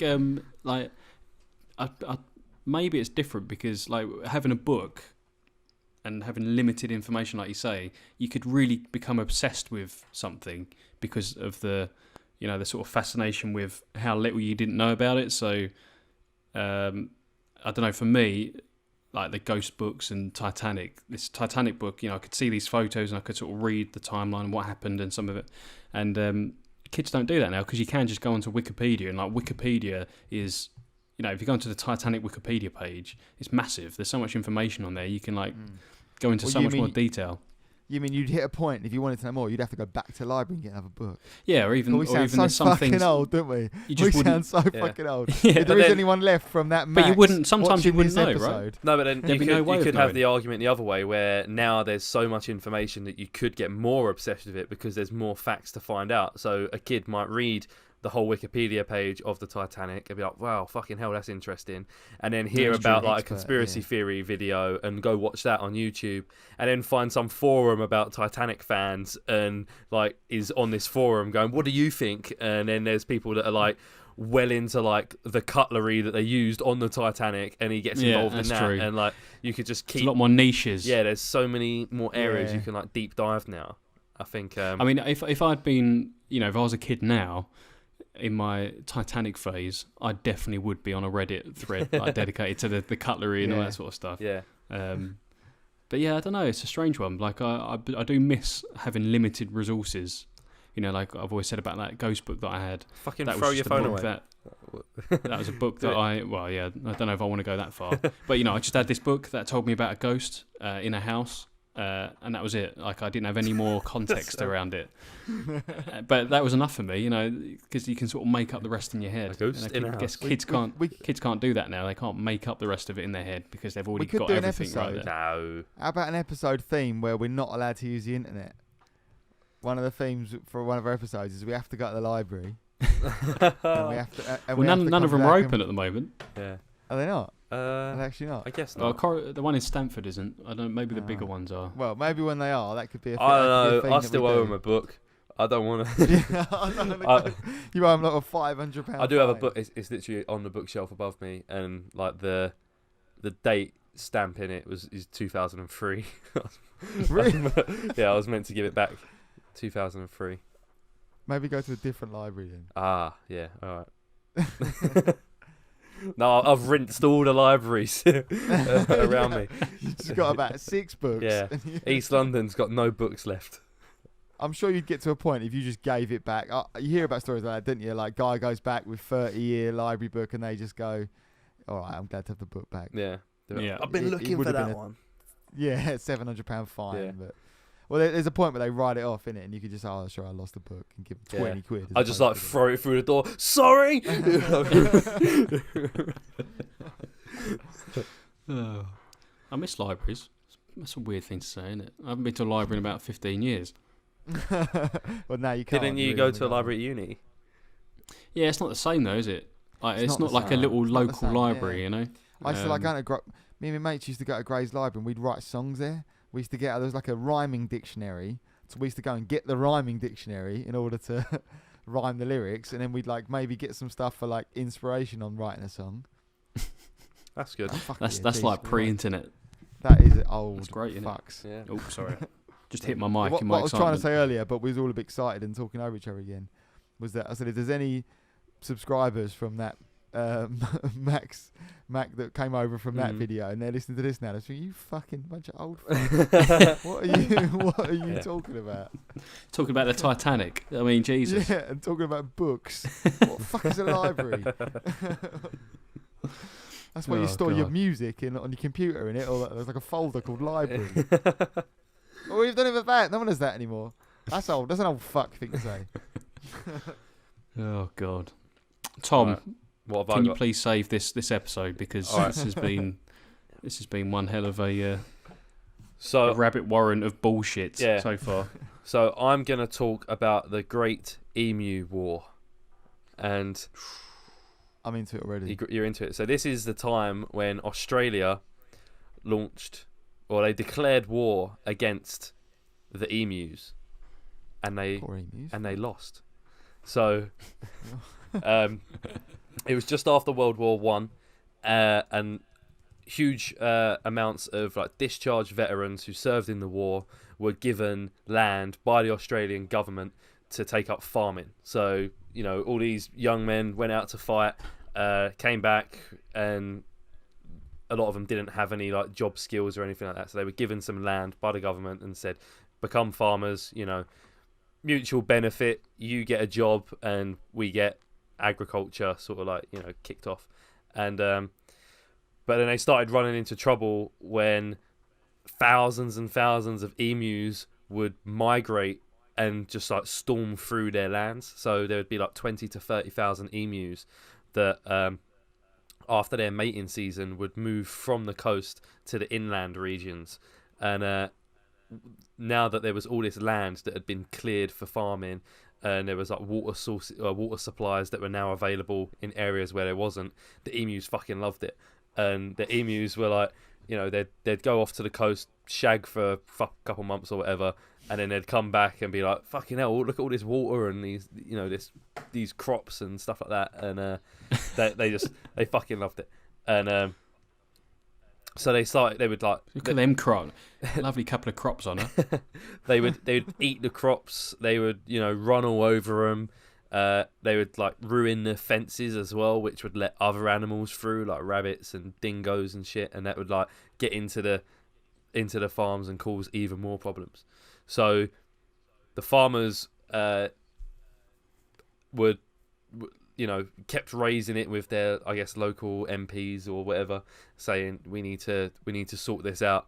So the government organised a squad of ex-soldiers, and they met up with the Ministry of Defence, and it said, having served in World War One, the soldier settlers were well aware of the effectiveness of machine guns. So because they're in the war, they're experts and they know machine guns are good at killing, and they requested their deployment. The minister readily agreed, although with conditions attached. He said the guns were to be used by military personnel. Troop transport was to be financed by the Western Australian government, and the farmers would provide food, accommodation and payment for the ammunition. The Ministry of Defence also supported the deployment on the grounds that the birds would make good target practice. So they were like, yeah, this is a good idea. You know, our soldiers get to practice shooting these emus. We'll sort out the farms. Everything will be good. So military involvement was due to begin October 1932, and the war was conducted under the command of Major GPW Meredith. Blah blah. Did they actually refer to it as a war? Like they were saying, yeah, this is a war. Is this something that I don't think so. I think the media sort of like pumped it up as a war. I think they just, you know, it wasn't technically a war. They didn't like declare the country as to being in like a state of war, but you know, they were using soldiers with machine guns to and organise the battle. And one of the reasons, pretty fucking warlike as wars go. Yeah. Compared to some other. And one of the reasons why I really liked reading this was because on the article that I was reading, they describe the war, like the battles, and they write it as if it is an actual war. So I'll get to that in a second. But yeah, so they were provided with Lewis guns, essentially just machine guns, and 10,000 rounds of ammunition. They had to delay it by a little bit because rainfall caused the emus to scatter over a wider area, so they had to pick their time to attack. And then I think a Lewis gun, isn't it? One of the ones you have on like you'd have on the back of a vehicle or something, even like that sort of scale. It's a proper like. Yeah. So.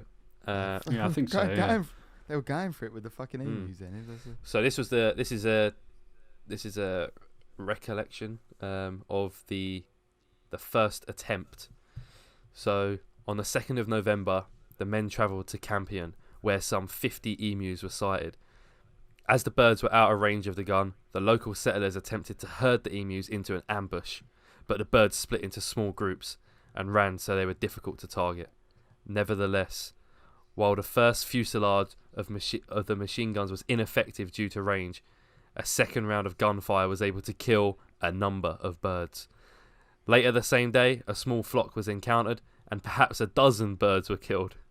So, like, they claim that there's 20,000 emus that are running through these crops, and on their first attack, the first attack was ineffective as they were too far away. The second round of gunfire were able to kill a number of birds. That's all it says, just a number. That's like when they don't really want to admit to. Yeah, they've only got one. Oh yeah, a few of them. And then how many did you? Oh, yeah. Later the same day, perhaps a dozen birds were killed. Vague. The next significant event was on the 4th of November.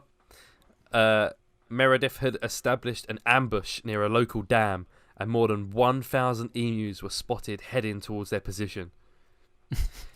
Dun, dun, dun, Yeah. dun, dun, dun, dun, dun, dun, dun.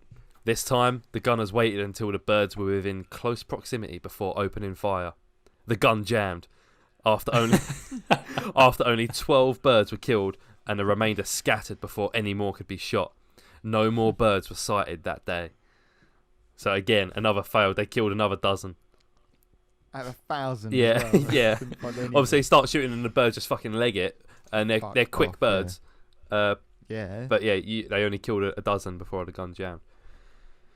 We had a teacher once at school. You know, and you have like a sort of. He always seemed like a fairly like straight-laced teacher. Thinking about it now, he's probably maybe even younger than me and George. Maybe late 20s, I don't know. But he just once came out and told us that he'd like ridden an ostrich. And we were like, fuck off. He's like, you know, we were just like, he's making it up just to try and sound like he's interesting or something. Yeah. And he's not just a boring maths teacher. And then one day he brought in like a photo, and there he was on That's this brilliant. ostrich. And it was like something you could do, like, you know, wherever he'd been on holiday. That's or good. You something. can. They are Amazing. big and strong. Yeah. Emus are similar in size, and that's why I Yeah. said that. I think they're slightly smaller, aren't they? I think so. I think they're pretty much the same. Yeah. Mm. In the days that followed, Meredith chose to move further south, where the birds were reported to be fairly tame. But there was only limited success in spite of his efforts. By the 4th day of the campaign, army observers noted that each pack seems to have its own leader now. A big, black, plumped bird which stands fully 6 feet high and keeps watch of his mates. So he's got command. They've yeah. got commanders. Yeah, the bird the commanders. birds have commanders, which keep watch while his mates carry out their work and destruction, and warns them of our approach. At one stage, Meredith even went so far as to mount one of the guns onto a truck, a move that proved ineffective as the truck was unable to gain on the birds, and the ride was so rough that the gunner was unable to fire any shots. Another failed attempt there. By the 8th of November, 6 This days... is a bit like Dawn of the Planet of the Apes, isn't it? This is like yeah. a different version. By the 8th of November, 6 days after the first engagement, 2,500 rounds of ammunition had been fired. The number of birds killed is uncertain.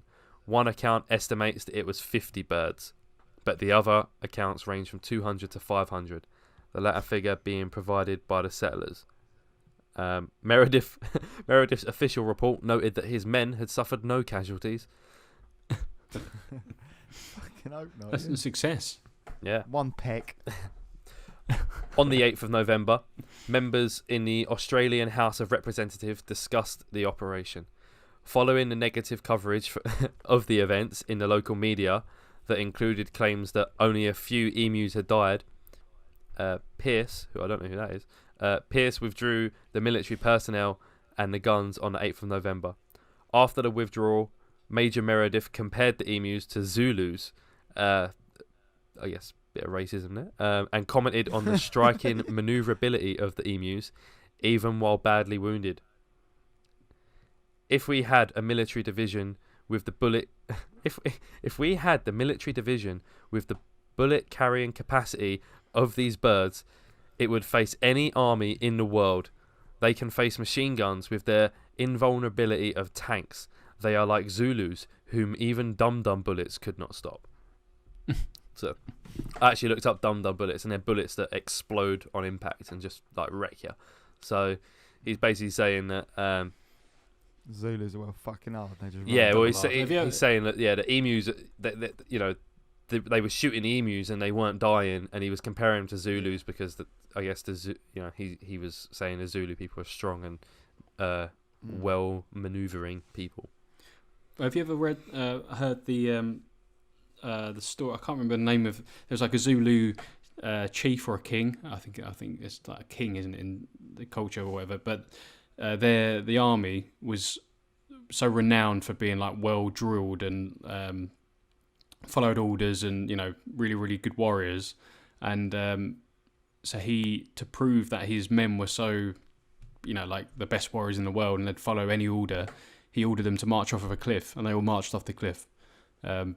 just to prove that they were like the most hardcore soldiers in the world. It's one way of doing it, I guess. Yeah, I was gonna say that's a bit like chopping your own dick off. Yeah. I think we spoke about that before. I don't remember it on the podcast, but just like you've done it. That's We it. spoke about You can't it a ever few put- times on the podcast. Yeah. You can't ever peak. On that, I watched the video the other day. Like the Pain Olympics. Apparently, that video was fake. It wasn't real. I'm not surprised. The one of the guy chopping his dick off. Yeah, and then because I've not actually watched the whole thing, so I can't do it. But apparently, the one where he's chopping his willy up is fake. So that's good to know. I guess. That is good to know. It made me sleep better. Yeah, there's more. So they withdrew on the 8th of November, and then there's a title here is just second attempt. It says after the withdrawal of the military, the emu attacks on the crops continued. Farmers again asks for support, citing the hot weather and droughts that brought emus invading farms in the thousands. Taken to the field on the 13th of November, the military found a degree of success over the first 2 days, with approximately 40 emus killed. The third day, 15th of November, proved to be their far less successful day. But by the 2nd of December, so this has gone on for nearly a month now, the soldiers were killing approximately 100 emus per week. Meredith was recalled on the 10th of December, and in his report, he claimed 986 kills with 9,860 rounds, so a rate of exactly 10 rounds per kill. In addition, Meredith claimed 2,500 wounded birds had died as a result of the injuries that they sustained. So he's just kind of adding it on. He's like saying, "Oh yeah, we done 9,000, and 2,500 probably died because we did hit them." I don't know how he's counting these. That's like a lot of counting. In assessing the success of the cull, an article in the Coolgardie Miner on the 23rd of August reported that although the use of machine guns had been criticised in many quarters, the method proved effective and saved what remained of the crops. But then there's a lot of arguments that that's not true at all. Like the government sort of declared, "Oh yeah, we killed so many of them, we've saved the crops," but basically the next year and a couple years after that, just more and more farmers were complaining that it was almost like worse than ever. I think the emu population are very good at reproducing, I guess, and they just kept having, they couldn't keep on top. So they requested military assistance again in 1934, 1943, and 1948, only to be turned down by the government. And then instead, it says a bounty system had been instated in 1923, and it continued. So I think they just said to the farmers, "You can kill your own emus, and you get like a little bit of money if you give us a dead emu." And that seemed to work because can you eat emus? Yeah, you can eat anything. Yeah, you can eat anything. I think maybe I've eaten emu. I don't know. I've eaten ostrich. Crocodile. Yeah, ostrich is you could get that in like your average sort of slightly poncy market for a little while, couldn't you? Oh really? Period. It became ostrich and zebra and stuff. Yeah, I've had about a few times. When I was at a festival, there was like this Australian food stand, and there was ostrich, crocodile, kangaroo. That was it. That's all I can remember. I mean, me and my mates just got like a bit of like one of each. So I was like, "Oh, I'll get the ostrich, you get the kang," so we could all taste a little bit of it. Did you say, "Give me a crocodile burger and make it snappy"? And that's pretty much it. It just says that went down good. That's pretty much it. It says that the bounty system seems to work because 57,000 bounties were claimed over a 6-month period. So more bounties than they even said there was emus. It says that. So is that people trying it on? Yeah, some numbers. Just be like, "Hey, bruv, I've got 10 emus, 10 fucking yeah, emus." they just turn up with 10 feathers and go, "That was 10 emus, that." That's it. Yeah. What'd you do with him? I couldn't bring him again. Go on, give me the emu tax. Yeah, they got attacks. So it says by December 1932, word of the Emu War had spread across the world, reaching the United Kingdom. Some conservationists there protested the cull as extermination of the rare emu, to which the Australian government argued that the emu is not rare. They have tens of thousands of them. So I guess that's true. That's pretty much it. The Great Emu. I've heard about the Emu War, but I didn't. I thought it was something that didn't actually happen. You know, there was no like event behind it. It was sort of like a meme. Yeah. But it's good. I'm glad to know that it was a real event. Yeah, it's good. It's very typically Australian as well, isn't it? Just yeah. I feel like they probably just had a couple of beers and went out trying to shoot some emus, and then thought, "Oh shit, we've got to try and justify all those bullets we used today." Yeah, they come home from the army and they just wanted to shoot something. I love it. But yeah, so I've got one more, and this one is, I don't actually know where this is, what time period this is from. I think it's the early 1910s. Nope, it's late 1800s. But it's about a man who built a 40-foot spite fence around his neighbour's home. So this is kind of just like it's almost like what we would talk about on a regular weird news episode, but it's just from a very long time ago. So there was a man called Nicholas. I was trying to find shit like that, but I couldn't. Yeah. I just came across this as a coincidence, and I think this is what actually I saved it, and I was like, oh, how could I fit this into a Curios cast episode? And I was like, I'll just ask the guys if we can do a weird history episode. So Nicholas Jung considered himself a lucky man. He was a German man who immigrated to the United States in 1848 and worked hard to carve out a living for himself and eventually prosper as the owner of a mortuary in San Francisco. So self-made, wealthy man. The business allowed him and his wife Rosina to purchase a modest lot on top of California Street Hill, where they built a quaint cottage-style home and planted a beautiful garden. So, nice little story. He's moved over from Germany, worked hard, bought a nice bit of land on top of California Street Hill, and didn't go crazy, built a nice little cottage, and, sort of retired with his wife. And it was nice and peaceful until a man named Charles Crocker came along. Charles Crocker was described as standing 6 feet tall and 300 pounds. He cut an imposing figure. He had filled his bank account by being one of the big four barons behind building the Central Pacific Railroad. And by the 1870s, he could afford whatever he desired. And what he wanted was to loom over San Francisco like a gargoyle. It's a very, very non-biased article here. But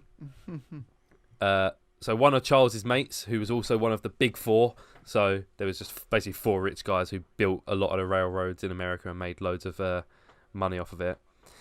They suggested that the area on top of California Street Hill would make for a really nice residential plot if there was a cable car that could bring residents up and down the hill. So because he had a shitload of money, they paid to have one installed. So they literally built a cable car going up this hill to get them to the top. And once they built that, they decided to build a massive estate on top of the hill. And he was buying up all of the homes that were on top of the hill. So all these other people that had these nice little cottages and houses on top of this hill, he basically just paid them all to move out. And he bought their houses and just demolished them all. Apart from Nicholas Young, he didn't want to give up his home. He liked his garden that he'd built with all of his flowers and shit, and he liked his house.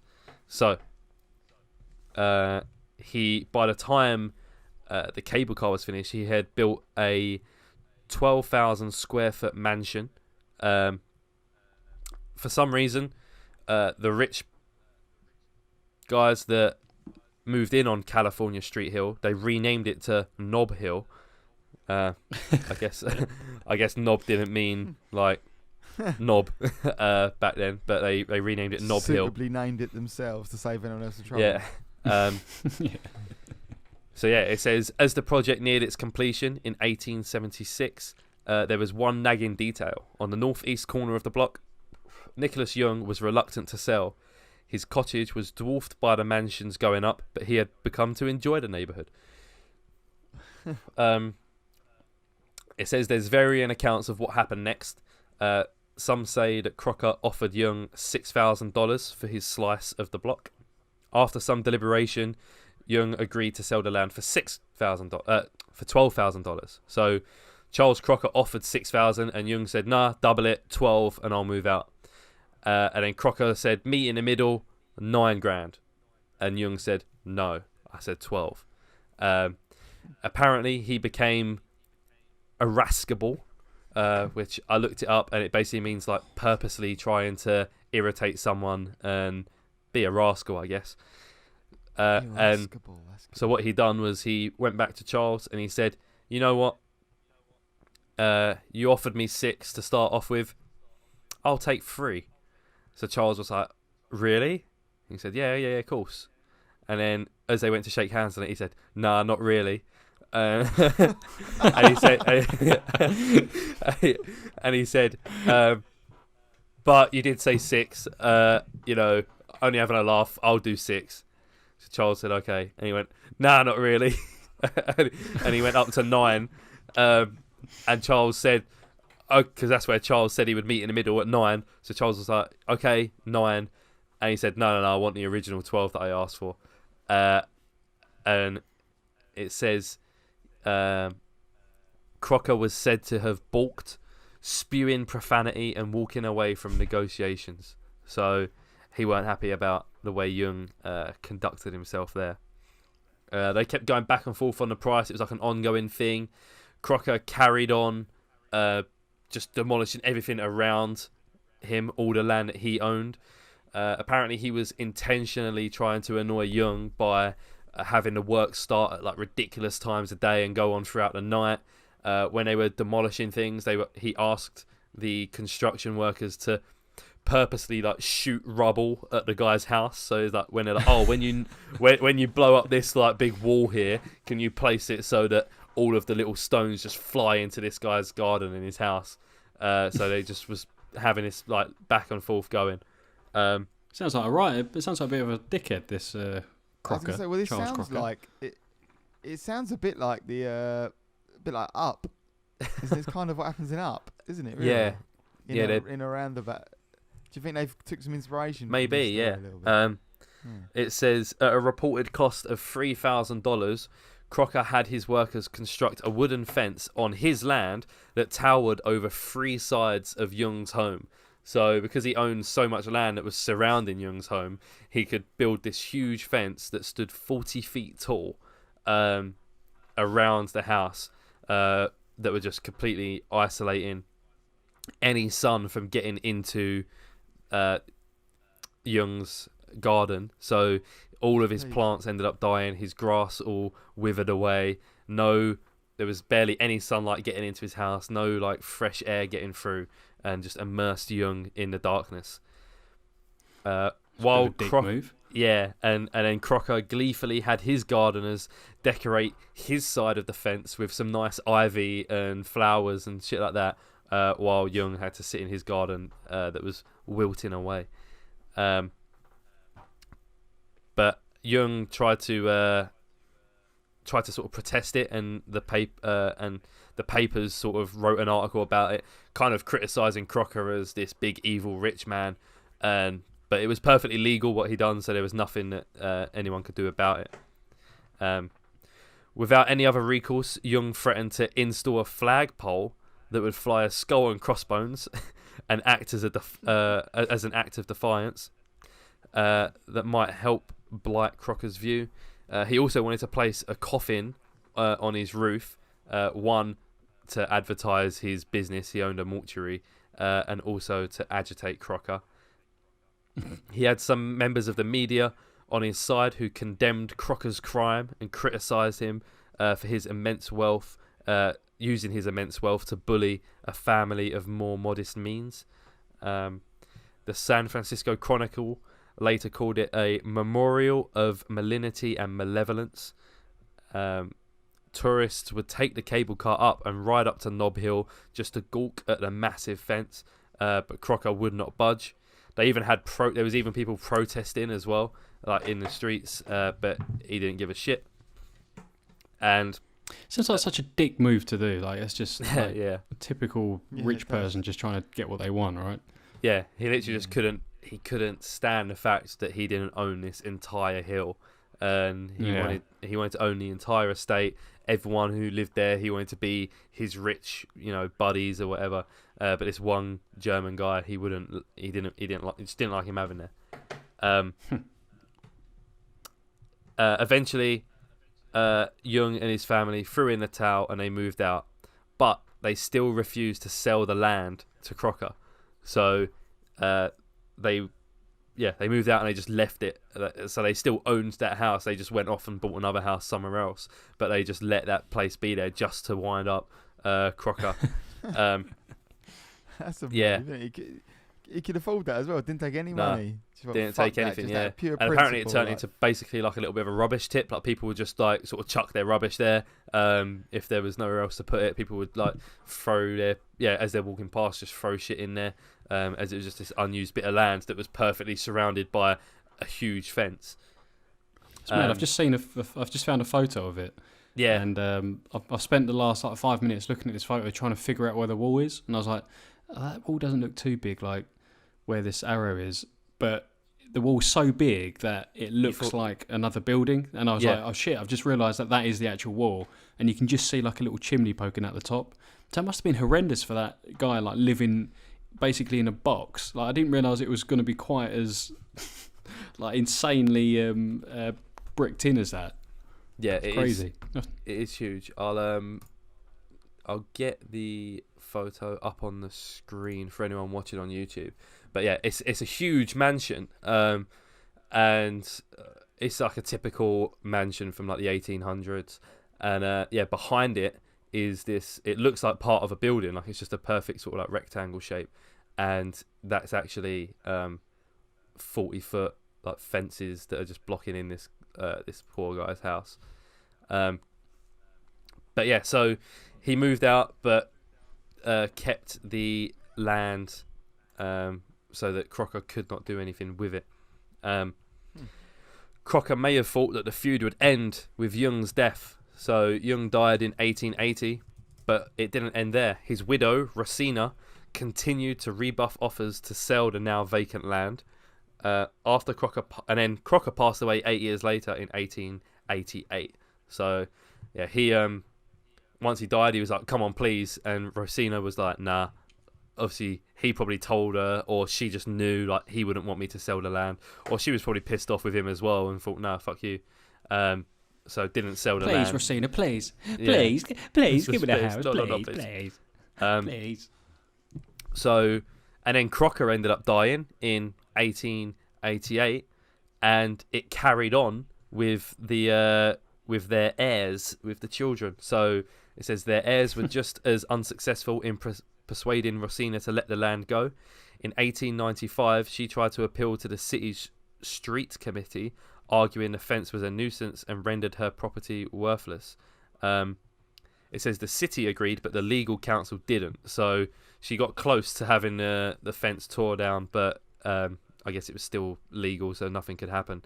So there was no justification for having the Crocker's fence removed, but it had been blown down to only 25 feet after strong winds had essentially caused it to almost topple over. So I think it had started to cave in on itself, and they just said you need to chop it down to 25 feet. So it went down to 25 feet, and then that caused a law prohibiting the construction of fences meant for the express purpose of irritating neighbours and or obstructing their views. So that's it's quite a specific law that you wouldn't have thought would. It's one of those things where when you see That's brilliant. something written on a Himalayan salt lamp saying "Do not lick," and you think who would lick that? It's because someone out there has licked it. But Some idiot.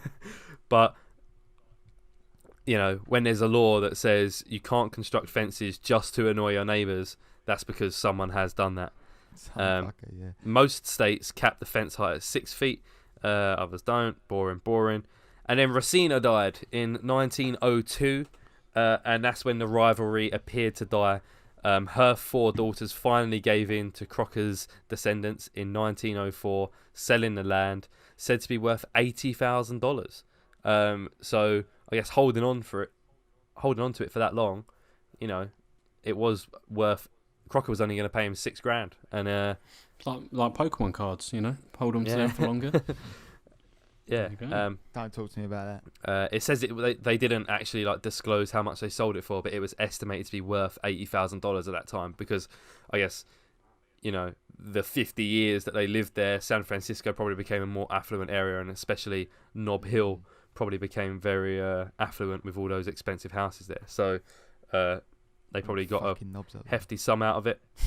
And then it says at the end, in retrospect, the Young-Crocker feud was ultimately proved pointless because in 1906, an earthquake and related fire swept through San Francisco, gutting the Crocker mansion and neighbouring buildings.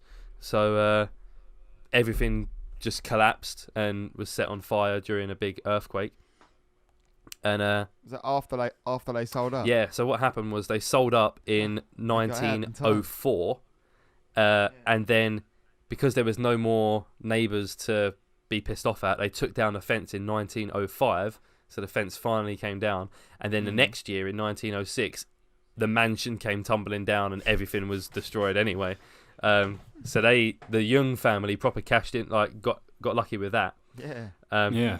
And it Beyond says the grave, Ewan got his own back. Yeah, and Charles Crocker, as much of a prick he was, it seems like his descendants were not as cunty.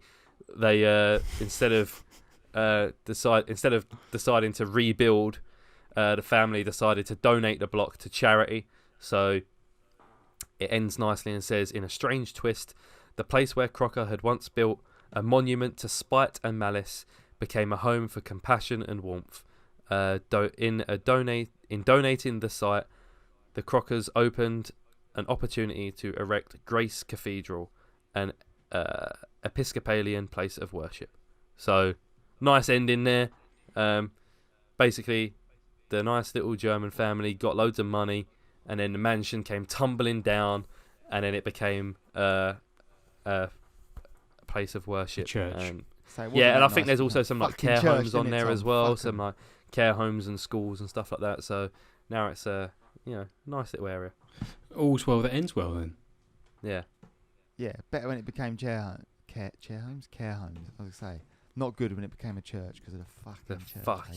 I don't know what Episcopalian is, but if it's Catholic, I'm not interested. Is it like a pescatarian or something? Yeah, it must be. I think so. Vegetarian. Yeah. There's another whelming joke there, George. All right, I'll see myself out. That's good. I like that. I remember reading about spite houses a little while ago because they're quite big in China. Like people, obviously, there's loads of building work going on in China, but people refuse to sell their house, so they're just in the middle of a road. Like there'd be like a motorway or whatever, and there's just this house in the middle of the motorway. And yeah, it's just how far people will go to prove their point, even when it's just completely detrimental to how much that house is going to be worth or, anything like that. It's just funny. Yeah.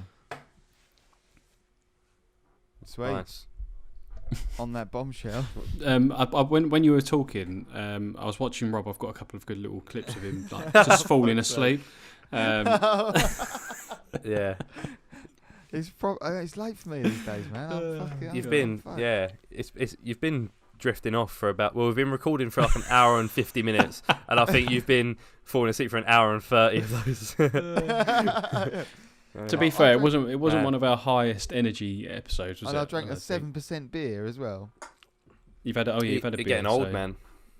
Yeah. Ah. Yeah, we have to start recording these at like 6 in the morning when Rob wakes up. Yeah. Fuck that! I won't be awake. You No. recording me without Yeah. them without me. Yeah.